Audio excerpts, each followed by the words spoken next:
You're listening to Cinematic Adventures, proud member of the Misfit Faction Media Network. Good morning, Vietnam! I love the smell of napalm in the morning. You're gonna need a bigger boat. I feel the need for speed. Road, we're going, we don't need roads. Snakes. Why did it have to be snakes? Badges? We don't need no badges. I don't have to show you any stinking badges. You make me want to be a better man. Nobody puts baby in a corner. I wish I knew how to quit you. Love means never having to say you're sorry. He's looking at you, kid. Not bad. I'm just drawn that way. Hello, everyone, and welcome back to Cinematic Adventures. Don't forget, if you guys are listening to us on the go, you can find us on Podbean, Apple Podcasts, Spotify, iHeartRadio, basically anywhere you get your podcasts. You can also find more of our content on our website, themisfitfaction.com. There you find links to not only this show, but some of our other shows, like the Multiverse Fancast and MF Uncensored. I'm one of your hosts, Paul. With me via the Zoom studio is Sean. Sean, how are you today? I am just peachy, Paul. How are you? I am peachy as well. I don't really know where that phrase ever came from. No, I know. It just sounds good. It just sounds good. It does sound good. So, speaking of looking back at things, I get weird segue. This wasn't my best, but anyway. We are looking at a movie. Obviously, last week we did JFK, which was celebrating the anniversary of the JFK assassination, if memory serves correct, right, Sean? Correct. So now we're looking at a much less morbid anniversary, and looking at the 30th anniversary of Mrs. Doubtfire, starring the late, the great, the always funny, the always amazing Robin Williams, who Sean and I were lucky enough to see live twice. Twice. Was probably like at least one of the two with like one of the best nights ever. Because it was just, we had great seats. We were like above them. We got to see the whole stage. It was wonderful. It really was. Yeah, and the only downside was that they were the same show each time we went. It was similar. There were some differences, but it was. It didn't have a lot of new material, but I didn't care. I was just ecstatic to see him live. And if you guys are interested, and think about, I mean, it's been 15 years since we saw him live. Yeah, 2008. I mean, back then we paid $100 for those tickets. It was not like expensive, crazy out of the ticket price. And we went to go see him at the Garden, right? No, Mohegan Sun. Mohegan Sun, that's right. So like, if we went to the Garden, we would have shelled out $1,000 for those tickets. Oh my God, right? Yeah, Mohegan Sun over by us. They have some really entertaining. We saw Chris Rock there also. We did. I'm trying to think who else. My mom has seen Springsteen there. Mm-hmm. They have a nice small arena, home of. I want to say I don't know if UConn plays there or there's a WNBA team that plays there regularly, but they have a nice small arena. Sports. Great for concerts, great for comedy shows. It's very, very good. Yeah, and if anybody's interested, the show is called Weapons of Self-Destruction. Yes. Is the title of that show. You can I think you can stream it a couple of places or at least buy the DVD. Well, he did the film version, which I think he did out of DC. Constitution Hall? Yeah. Constitution Hall, but that's the exact same show we saw, and I still think his Broadway one is the best. I mean, that one just I laughed from minute one to whatever, how many more minutes left the thing has. I mean, it is just nonstop.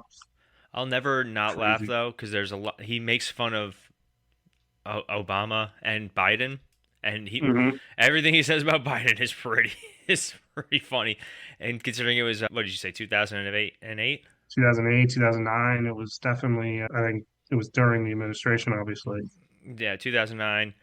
Oh man, he was so funny. What a gem. And I'm sure we're going to mention it a few times during the course of the show how great Robin Williams was. But do we have any news? Anything off the top of your head besides the fact that Disney's bombing everything? They're just not doing well anymore?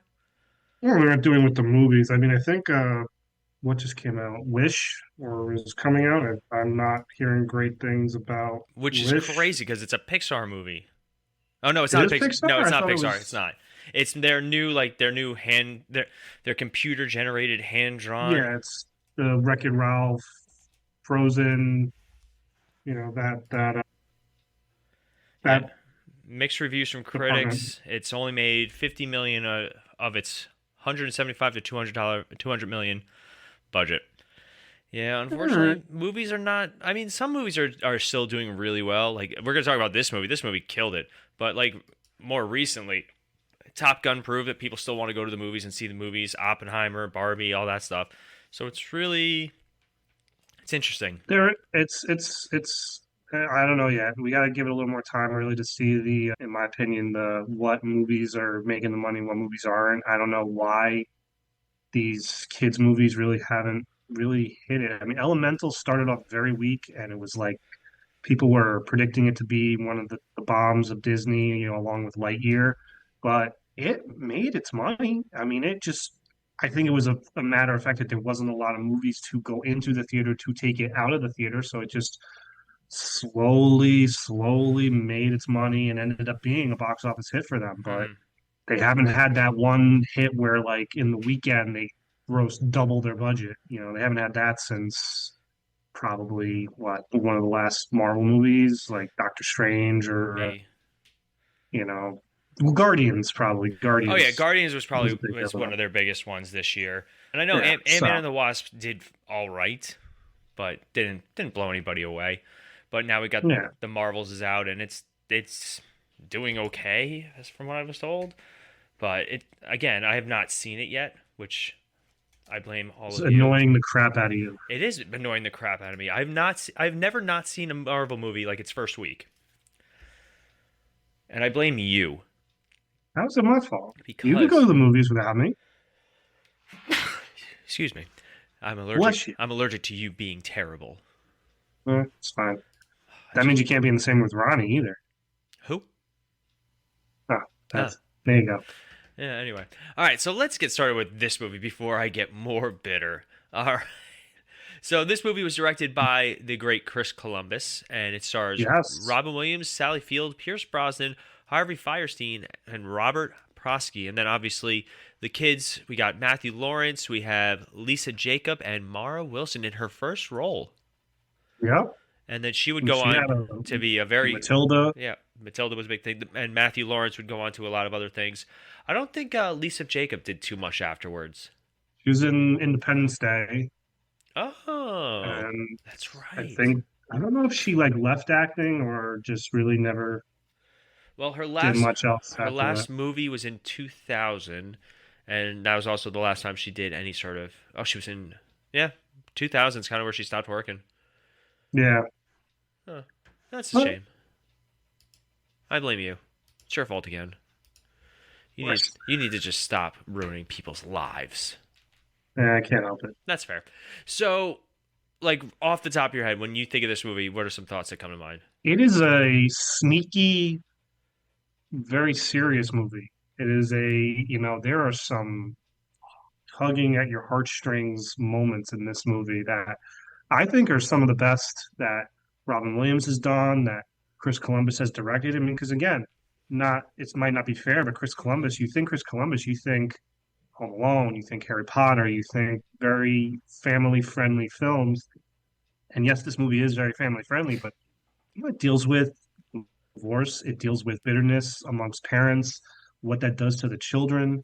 I mean, there are some tough scenes in this movie where you're just like, wow, that hits home. Yeah. That is, I mean, I'll always, the ending scene in the courtroom, it's rough. It just breaks your heart. And then even at the end there, when they're fighting on the TV studio, I mean, it's, it is some A+ acting by both Robin Williams and Sally Field. And you're going to get that with both of them.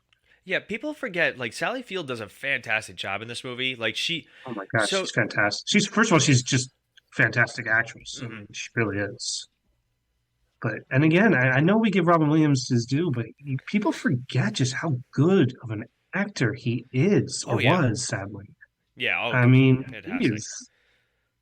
he's just as good in dramatic roles as he is in his comedic roles. Sometimes I would even say he's better in dramatic roles than he is in his comedic roles. I'm still scared of 1 Hour Photo. That movie still scares the shit out of me. Death to Smoochie, I still think is just what it is. Robin Williams has had quite the eclectic career. Now, for us though, we grew up in the very family friendly Robin Williams era that then turned into his more dramatic era. He was doing this. He did Aladdin at the same time. I'm pretty sure I saw Aladdin before I saw this. I think I had to wait a little bit to see this movie. Yeah, this Aladdin, Ferngully. Oh God, Fern Gully. And then like right after this, he does Jumanji. Oh, so good. I love Jumanji. So I mean, yeah, he was definitely in a family-friendly, mode at this time. Well, because he was And then, was a vulgar comic. Like he held nothing I back. wouldn't say vulgar. Vulgar is the wrong word. I mean, like Andrew Dice Clay is a vulgar comic. I think Robin Williams, he didn't mind using swear words, but I wouldn't call him like vulgar. In the comedy show that we went to go see, his last set is him reenacting scenes from his movies as porn parodies. Oh, really? I forgot about that. Yeah, the last thing is him imitating Popeye climaxing. So that's why I said vulgar, because that's what came to mind immediately. He wasn't. I still don't think he's vulgar. No, but... he was such a great comedic force, but obviously, like when he did his comedy, he'd be a little bit more less family friendly. Is that preferred? Is that okay? That's okay. Thank you. But so for us, like we grew up a lot with him being in like we said, Aladdin and stuff like that, and just he was like part of our childhood growing up. He was always around. He didn't do Return of Jafar though. I remember he did the King of Thieves though. Oh, he did the King of Thieves because he had a falling out with Disney over the something about money and marketing. The marketing with Aladdin. He didn't want the genie to be front and center on the marketing. Yeah, and then of course they realized that the genie was making the most money. Yeah, I would argue that the genie is the real star of the Aladdin movies. That's fair. But I'm trying to find his filmography. It's hard to find on Wikipedia. There we go. But yeah, like I was such a growing up. Like he did Popeye. We said, like I remember seeing the trailers for that. Aladdin, Hook, Jumanji. You remember Jack? Yeah, I did remember Jack. That was a good one. Did you ever see 9 Months? His little, I guess you could say it's a cameo, but it's a very small performance in that. But I always laugh at that. I liked Flubber. Yeah. That was also like during that weird time where it was a lot of like remakes of like you had your Dr. Dolittle, the Nutty Professor, Flubber. They all had that. Like a lot of those were coming out around the same time. Obviously, Good Will Hunting, and then Patch Adams. Those are some of his bigger ones. Bicentennial Man. I forget about that movie. Oh my God! I remember my mom took me to see What Dreams May Come in theaters. Oh God! Oh my God! That movie was. Does she not like you? Painful to watch. Does your mom hate you? Movie was a beautiful movie, but it was. I mean, for an 11-year-old, I was just like, when's he gonna be funny? Yeah, where's the funny? I did like him. He had a cameo in Friends. With Billy Crystal, yes. Yeah, which was really funny. He did the episode of Whose Line Is It Anyway that I know I could still watch anytime. That and the Richard Simmons episode. Awesome. Yeah. Definitely watch that. And SVU. I forget. That was a great episode. That was a great episode. Oh man. Such a great episode. We do a whole episode probably on Robin Williams, just how great he was. What a shame. But so let's run through this movie though. The movie starts off with the most unrealistic depiction of voice recording ever. Like that's not how you do it, but okay. So could have been how they did it, but yeah, in most cases the voices are done long before the animation is even drawn. Oh yeah. Unless they were doing maybe like a redub or something like that, but I think that's basically what it was. It was just a redub because he was just doing the singing, I think, or I don't know if he was the actual. Doesn't he do he does all the lines for the bird too, and I think he does the lines for the cat. Yeah, but I think wasn't that the whole point? He was like adding to the lines and they didn't want him to or something like that. He was changing the lines after they put the cigarette in the bird's mouth, which again, let's also preamble this. This is 1993 where smoking in cartoons was totally normal. And I think that at one point, like the guy who's directing him says, yeah, you can't say that. It's going to get us like a PG-13 rating. Or he says something along those lines. And I'm like, nowadays you can't even have a cigarette on TV. Like it's wild. But anyway, so he ends up quitting his job basically because he just disagrees with the morally questionable script. Again, after smoking a cigarette, the poor bird. But yeah, so he doesn't agree with the script and how he's being directed, and so he quits. I don't know about you, Sean, but if I just randomly quit my job over a moral obligation and came home and told my wife that, I don't know if it would go that well. Maybe. Yeah. Depends on, what it was, but you never know. About a script. So we get introduced to the whole family. Now, it would have been really easy. We talked about Sally Field before. It would have been very easy to make her just purely the quote-unquote bad guy in this movie. Yeah. And they don't. Like this is a movie that as a child I loved because Robin Williams being Robin Williams, but as an adult I'm like, holy crap, they tackle some stuff in this.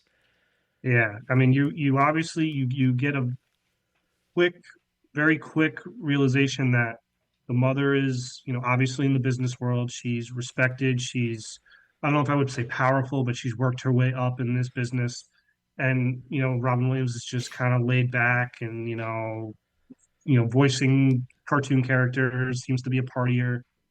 And it's the son's birthday, and the father's like, "Oh, I'm going to throw you a wild party." And they're like, "No, mom said no parties because he didn't get good grades." Well, I'm going to go against mom. And you're like, "Oh, here it comes." Well, what does he say? Mom's not. The most unrealistic thing in this entire movie, he says, Mom's not going to be home for another 4 hours. They put together a raging bash with animals. Yeah. Petting zoo and they think dancing. that they're going to get this cleaned up. Like, all right, we're going to party for 2 hours and 59 minutes, and then we're going to spend an hour and 1 minute just cleaning up. And no one bothered to tell the next door neighbor because, no one thought the next door neighbor wouldn't, So apparently there was a cut subplot with Daniel basically having an antagonistic relationship with that neighbor. Like, she was supposed to appear a few more times. Oh, really? Yeah, okay. So let's also establish this movie has like almost over 30 minutes of additional footage that was not in the film, which is crazy. Not counting like footage of just him going off on rants and his character. Oh, Chris Columbus says he's got like hours and hours and hours of unused footage of Robin Williams just breaking character and all that stuff. Williams. Like apparently there could be a rated R version of this film. Like that's how much footage they have, and there was all different 3 versions of this movie. Like Chris Columbus was like, my goal is PG-13, but I could have had a PG, I could have had an R. I was like, I could have had it all. Yeah, which is awesome. And it's funny because Disney, when they worked with Robin Williams, they got frustrated with his ad libs, how he constantly changed the script and constantly did his own thing. And obviously now they struck gold with the genie, but at the time they were super frustrated because they had to keep reanimating. And yeah, especially in the early 90s, doing reanimation without computer effects, oh god, it would take months. Like you could push back an entire film just by changing. That's why for Aladdin King of Thieves they got Robin Williams back, but he just redubbed it. He did not do any new script points because Dan Castellana from yeah, it was like Castellaneta from the Homer Simpson. Yeah, he did the second movie. He did Return of Jafar, and then he finished King of Thieves. Like it was done, and then Robin Williams was I think he also voiced the genie in the show. I think so too. But so like I know Chris Columbus had like a ton of different cameras set up. He let different takes happen. He had film footage of the crew laughing at everything, and just it seems like this movie was just a really good time on set. Yeah. But so Daniel throws this huge party. The neighbor calls, and apparently, they were supposed to have a huge subplot. The nosy neighbor, Gloria Cheney, in which after Daniel dresses as Mrs. Doubtfire, he fools Gloria into killing her flowers by spraying dog urine on them. And a final confrontation in which Gloria sees Daniel in his Mrs. Doubtfire body costume without the mask. Huh. Interesting. So, yeah, he gets ratted out. Miranda shows up, and like the cops are there, like writing tickets to her, like for all the animals. That's right, right. And just it's just terrible. And she comes in, and it's Daniel and the 2 kids. They're dancing on the table to "Jump Around" by House of Pain, which was the definitive '90s song.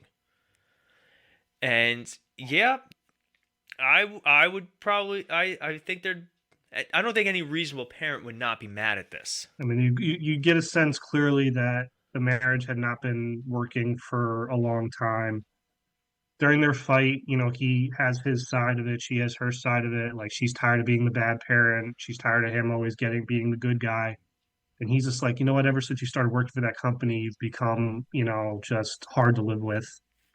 That's like, he thinks all she cares about is her career, and she thinks all he cares about is himself. And having fun and just being the fun parent.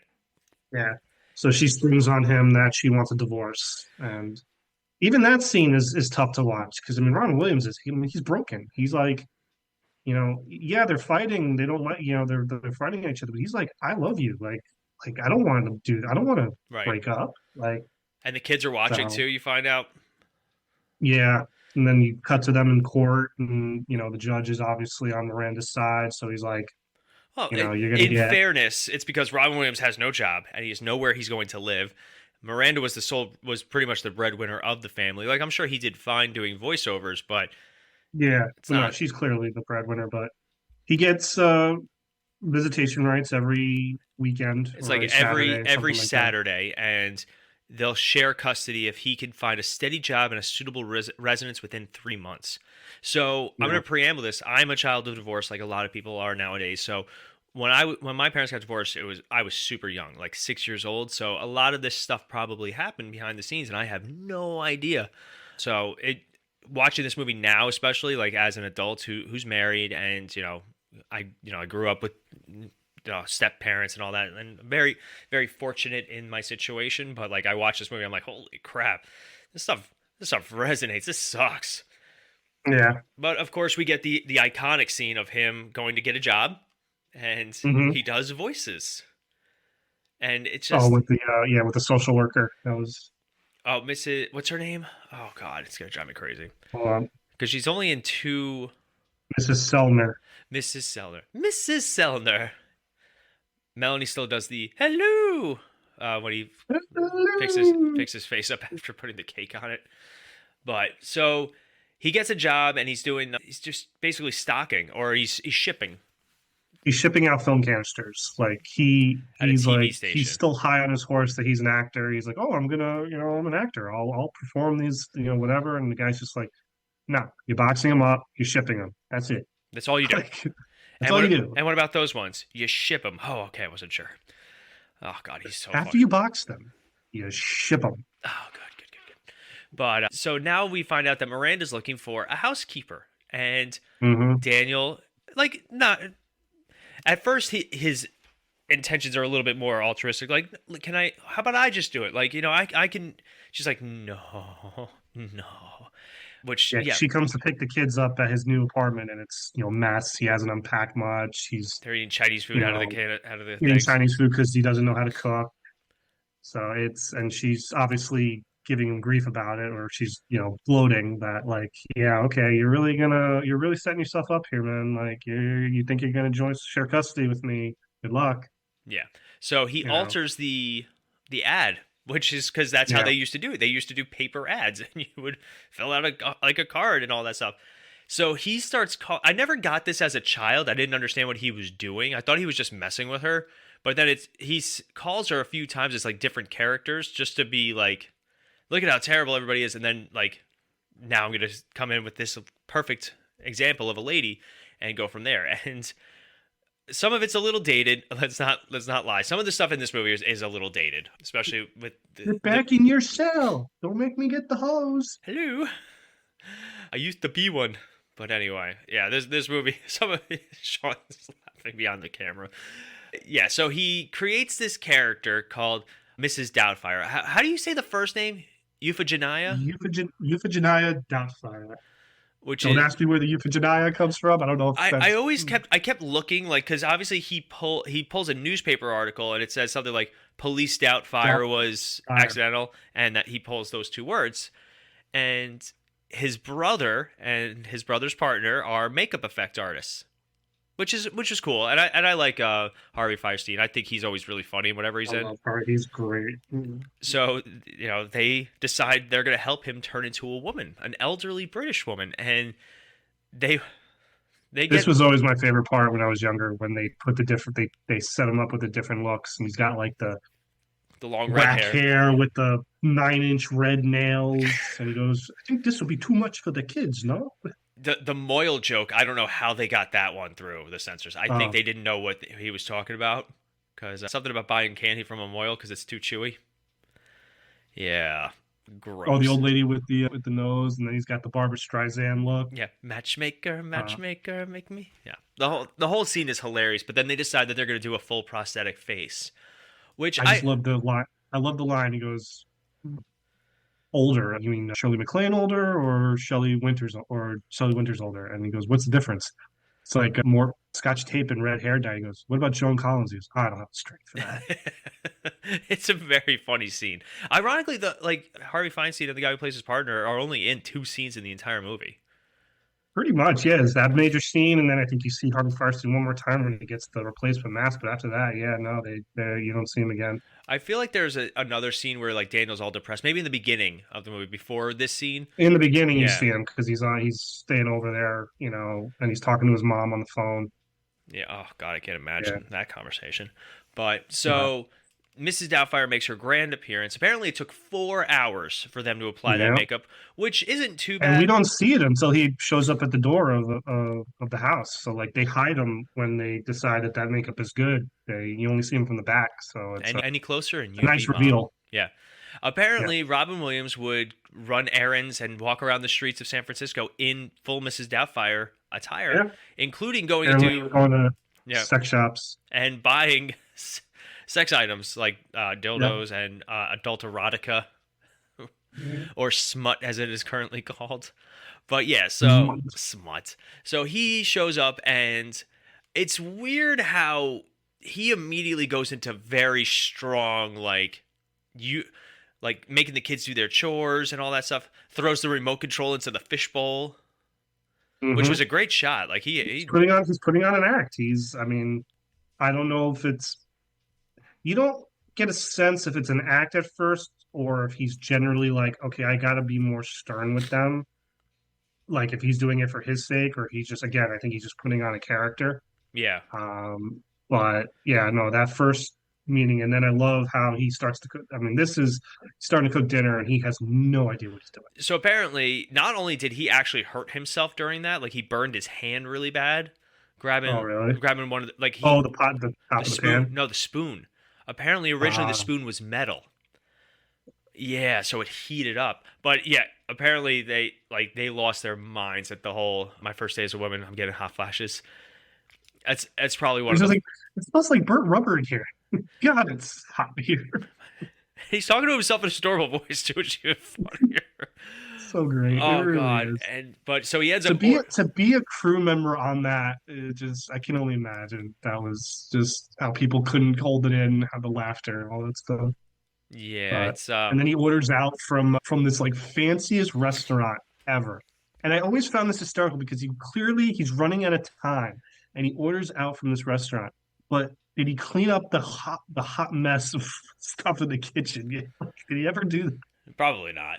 But so we get our first montage of the film where the kids are doing really well with Mrs. Doubtfire. Miranda's kind of relaxing a little bit with everything, with the less stress at home, and Daniel's doing better at work, and is cleaning his apartment to the point where I think it's around this time in the movie that he tries to convince Miranda to just let him be the housekeeper. But they're like, we can't get rid of Mrs. Doubtfire. She's the best. He's like, damn it, son of a bitch.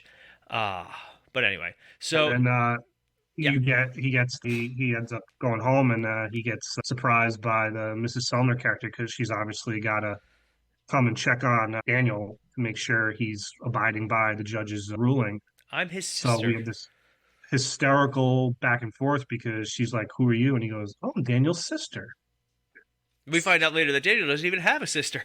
Daniel doesn't even have a sister. But it is probably one of the funniest. Yeah. Oh, it's so great. He's just like, "Sis," and he's just go back and forth, changing and all that stuff. And then we get probably the most iconic moment in the movie, and that's the face in the cake scene. Yeah, apparently they were supposed to use something else. Become like They were supposed to use something else, like a Jello or something that, like something green, and it just didn't work. So they ended up going with the frosting. Yeah. Oh God, it's still so good. My nightly face mask. Would you like one shot of vanilla or two? Oh, it's just two dripping into her tea, and then she tries to like put it on her face. She's like, huh. Yeah. And we get the scene of the mask falling and then getting run over. Apparently that took like 40 tries for them to get that scene right. Oh, really? Yeah. That's crazy. So and two kids see him from across the street. Oh my God, Mom! Yeah. So again, some of this stuff is not aged particularly well in this. But anyway. And then we get introduced to Pierce Brosnan as Stu Dunmire. So and this is Pierce Brosnan before Bond. Oh yeah. This is right before. So like right before Bond, literally GoldenEye. I don't know if he was filming or about to start filming GoldenEye once he filmed this movie or what, or if he was even known to be the next Bond. But yeah, because I remember watching this movie and then like not too long after, I'm like, oh, this guy's James Bond. Okay. Weird. Yeah. Oh, love Pierce Brosnan. Weird. So apparently they originally had Stu written as a pure antagonist, as somebody who was just trying to like get with Miranda, and I think he was going to send the kids off to boarding school. That was like a really big thing in the 90s, was like the evil new parent that's going to send the kids to boarding school or military school, like the Parent Trap. Parent Trap. Yeah, like all these It movies. Takes Two. Oh god, everything. They wanted to send the kids to boarding school. I was like, all right. That was like my biggest fear as a child. I'm going to boarding school. That's the one thing about Stu's character. Like, they didn't, and it's not like it was a big problem, but they really didn't stretch out his character. Like, you got a sense that Miranda liked him, but it wasn't like, they never really made it like a romantic thing between the two of them. It wasn't flaunting, but like obviously there was they were dating. There was a mutual attraction there, but like except for the scene where they go to the clubhouse, the club, like you never see the two of them like in a romantic situation, which is fine. Like I still just assume that they were dating, but they don't flaunt it like some other movies, like Rookie of the Year with Jack, just constantly. But I think the only the scene in the club where he pegs him with the fruit. He goes, "It's a run by fruiting." That is the only scene, and that's the only line in the entire movie where Pierce Brosnan says something negative about Daniel. Like again, they wanted to. They originally scripted him to be pure, but they're like, he's not like, and it makes it much more realistic. And I think it worked in the favor of having Pierce Brosnan be almost like a neutral party in this weird disaster. I'm curious to see if him and Miranda were still dating afterwards, but. Yeah, because you don't see him after the whole restaurant scene again. Right, you never hear anything about what's going on with them. So yeah, we get the whole, hey, like I'm very interested, and like I want the kids are great. Like again, that's another thing. It went against the tropes where it's like, oh, as soon as these kids are out of the way, I'll have their mother all to myself. Like they all sounded like 1950s villains, but he makes the line because Daniel's over there just getting drunk as Mrs. Doubtfire, and. Yeah, he says Daniel's a loser. He goes to walk away, and it was a run by fruiting. Still, such a great line. But everybody's like doing really well until Mrs. Doubtfire is discovered by his son. Oh, because it is a great scene. It really is a great scene because, I mean, the kids are he's generally like freaked out. Why wouldn't you be? And the older daughter, who at first was very skeptical of Mrs. Doubtfire and was just starting to come around to her, come around, and now she's got like, oh, I knew it all along. There was something about you. And he says, Matthew Lawrence says something. He says no shit. He says, yeah, no shit. Because they're like ready to call the police. You watch your mouth, young man. And they're just like, they freeze. They're like, wait, what? Yeah. So it's a great scene because he's honest with them. He's like, I don't go to old lady bars. I don't do this. It's a job. I just do this to see you guys. That's it. There's no. Yeah, it's a mask. I nothing's physically. I think at one point he does mention like a plastic surgery statement, like that he's still. Yeah. But anyway, so the two kids find out, but they're not going to tell the youngest because she can't keep a secret for life. She's also a kid, like a little kid. Now the following day, Daniel is cleaning up, or he's just walking through a set, and he sees like a show that's being filmed, and it's just not that good. So when everybody's gone, he decides to put on a little presentation of his own, like with the dinosaurs. Yeah. And it's not like the head of the studio is watching him. Yeah, and he really liked it, and he's like, you know what? I like the humor, and it's got story, it's got heart. Kids would learn from it, so because it's almost like I think the show that was public access television. It's like basically like Channel 13 for us. It's like that's where he's working. He's working at like a public access network. Mm-hmm. That's really struggling to find, good children's programming, because you see a scene earlier where it's like an older gentleman is just kind of doing this show about dinosaurs, but he's just dry and very bland. Dry, and he's just old, and he's just spewing facts, but he's not giving any like lively information, and like people are falling asleep. And the guy at the camera's falling asleep and all that stuff. It's not like Bill Nye the Science Guy. No. So the CEO is like, hey, I want to hear more of your ideas. We're going to go to this restaurant at this time on Thursday. Okay, good. Yeah. Great. But then he gets invited to I would have fought against the birthday party. Like, I'm sorry, I can't. I cannot physically go. I have... So I'm like, I have plans with someone else, or I would have just, I have dialysis. Like, I could have figured something out. But he can't make himself do it, so he tries to do both. Mm. And wacky hijinks ensue because he also starts drinking. And he's going back and forth, table to table, and like at one point he goes back with lipstick on, and he's like, "Oh, ran into an old girlfriend." But then This is when he shows back up in full costume. He's at the wrong table. "Can I help you?" And he's like, he doesn't realize it, so he ends up pitching the character of Mrs. Doubtfire. Yeah. So it works out, but he also, in his drunken stupor, put pepper on Stu's meal, even though he specifically said, "Hey, I'm allergic to pepper. Please don't put any on." Okay. So I like to hope that he didn't think that he had like a lethal allergy, but it's still a food allergy. Like he tried to. Hey, oh no! I killed the bastard. And of course, help is on the way, dear. It's still. He's just jumping over things. It's probably jumping over the cement walls. Yep. He's like help in is full on the costume. way. And does the Heimlich Isn't maneuver. that like something early on where he tells her is like, "I'm really good at the Heimlich maneuver," like, and that's something he knew like before he became Mrs. Doubtfire. It was something, as I recall in a scene, he talks to her about it, and he's like, you know, I can't remember, but I'm pretty confident like that's like I don't something remember, he knew beforehand. I don't know. You know, But so he does the Heimlich maneuver, but his face gets removed, and everybody finds out. And yeah, so he freaks out. Yeah. So at the next Goes off on him. at the next custody hearing, the judge decides, even though Daniel met all the requirements that the judge required, and he wants to still see his kids, the judge is like, "Yeah, you did a great job. However, not only are you an incredible actor who just fooled all these people for months, I'm not going to be too wise to that." He also finds that like the whole thing's very disturbing, like the most realistic thing for a judge. He's like, "You need psychological help, man." And he gives Miranda full custody, and Daniel's only allowed to supervise Saturday visits. And everybody, the kids are upset. Daniel, even Miranda was like, "Oh man." So she's visibly upset by the decision in the end, and then you get cut to them interviewing housekeepers, and they're finding nobody, and they just have this kind of moment where they're saying, "I miss her doing this, I miss her doing that," and even Miranda's like, "Yeah, I miss this," and she's like, "Wait a minute, she's not real." Yeah, but then they hear her voice, and they find out that Mrs. Doubtfire now has a television show called Euphegenia's House, and it has become a nationwide hit, and kids love it, like parents love it.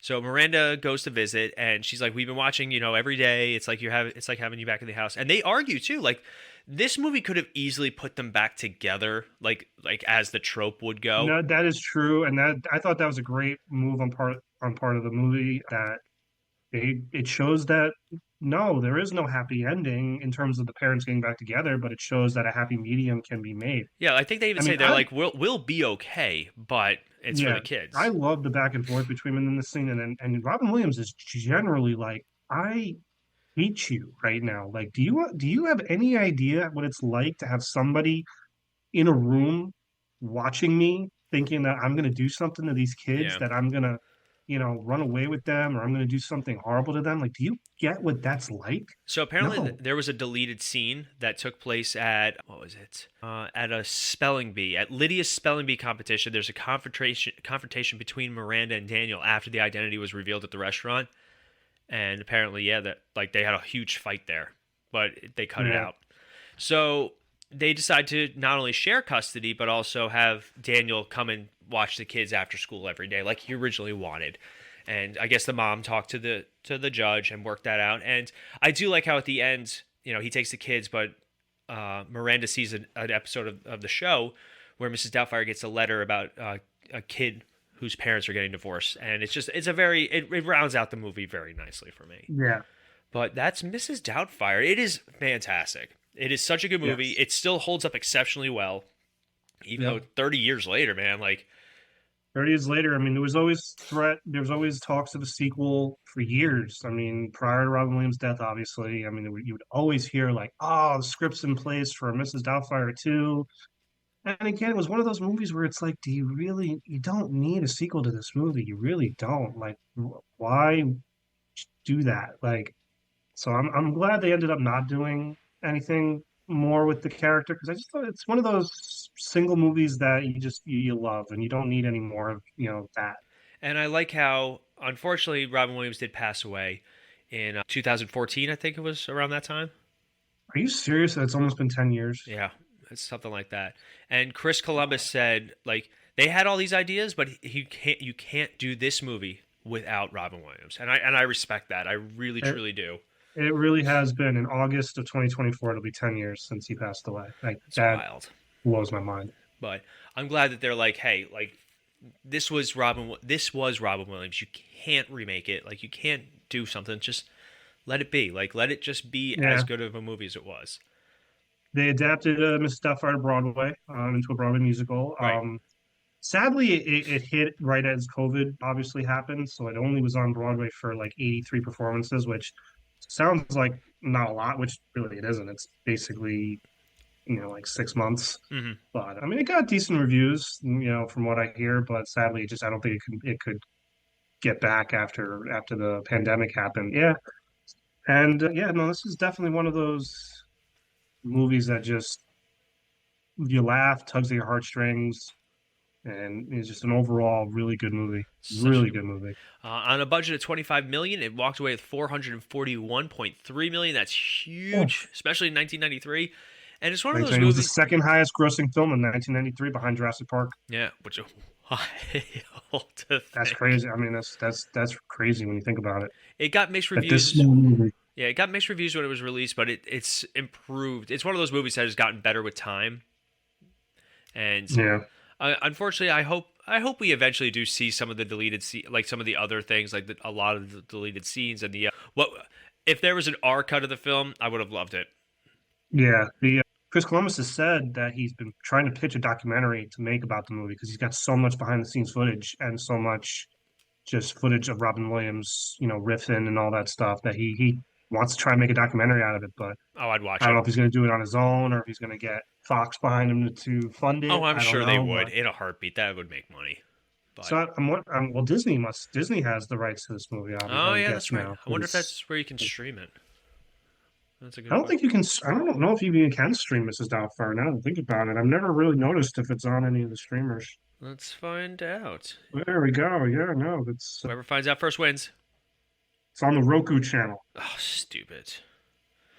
So it's not on any of the major, not on Netflix or Hulu or Disney Plus. It's not a movie I see on TV very often either. No, you really don't actually. Now that you think about it, maybe like TBS Once in a Blue Moon or something like that. Yeah.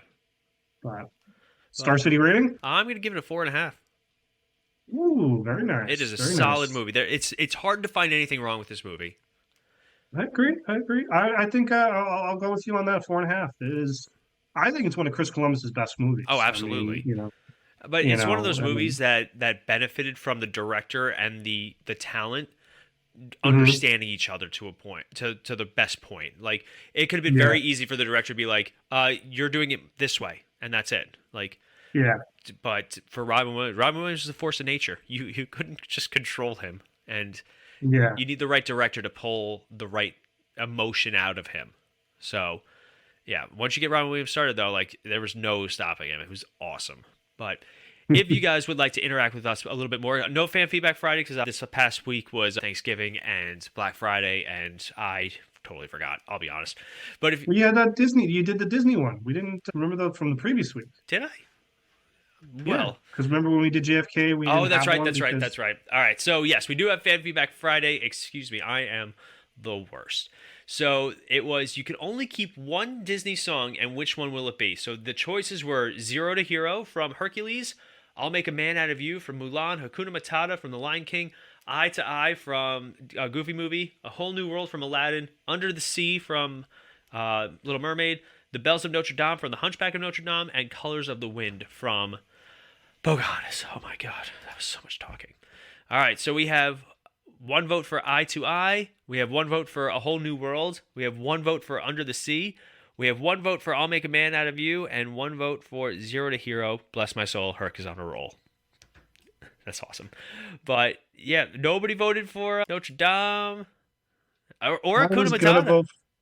If you had put a different song from Hunchback, I would have probably picked that song. I still say Hellfire is one of the best Disney villain songs of all time. Hellfire, Out There, so good. That movie is so underrated. It's not even funny. But The Bells of Notre Dame is a beautiful song, but it's more just a musical score than it is really a song to me. But That's fair. Under the Sea, I think, is the best because it's the first one in that, Renaissance group of songs that really just struck a chord with everybody. Agreed. But if you guys want to participate in Feedback Friday, it's super easy. Just go to our Facebook page every Friday from 8 a.m. to 9 a.m. Eastern Standard Time. You'll find it up there. And make sure you guys like the page while you're there. You can also find us on all the other social media, Twitter, TikTok, Instagram, whatever it is. Just type in the Misfit Faction or Cinematic Adventures, and odds are you'll find some of our stuff. But all right, I just found out a nice little nugget about the movie we just talked about. It was based off a book. It was? What was the book? 1987 novel called Alias Madame Doubtfire. Oh, huh. Interesting. So yeah, it was a book written by English author Anne Fine for teenage and young adult audiences. Huh. Interesting. I'm gonna have to do more research on that.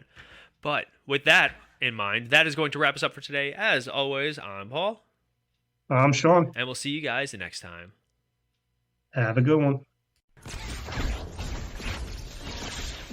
Hey guys, it's Paul, and the Misfit Faction is looking for your help. We are trying to grow not only our network, but also grow our brands, and the best way to do that is if you guys are looking to start your very own podcast. Maybe you guys have been listening to us for a while, maybe it's something you guys have always wanted to do, but you're not sure how to get started. If you go to podbean.com/misfitfaction, you guys will get a month of free podcasting on us. That is a gift from us. So make sure if you guys are looking to start your own show, you reach out to us and go to podbean.com/misfitfaction.